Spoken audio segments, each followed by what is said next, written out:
Hello, Gavin Hoey here with another Photoshop quick tip.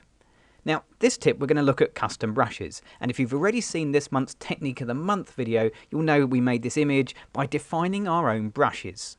But you can add in extra brushes that other people have made without all the hassle of defining them. For example, we've given you an extra 10 sets of starburst brushes to go along with this tutorial. Here's how you can load them in.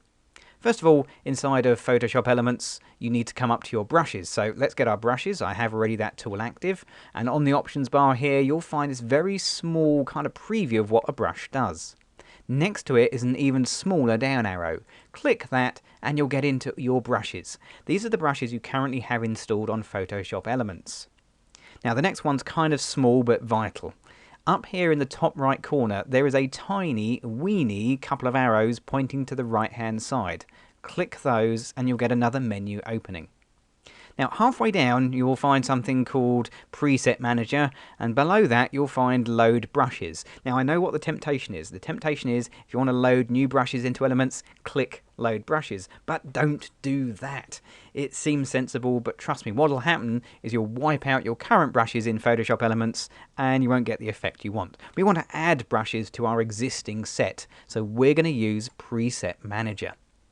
Okay, so here we are again, more brushes on screen, and now another option that says Load right there. Click the Load in Preset Manager, and you'll get this little screen here, except yours won't look like this.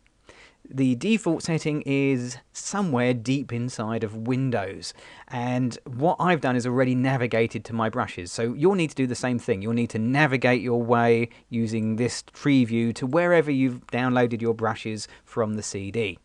Once you've done that, you simply double click these brushes that you want to install, and there they are. You've now added in brand new brushes all the way along the bottom here. You now have a dozen extra brushes that you can add your own starburst effects. Click Done, and they're ready to use.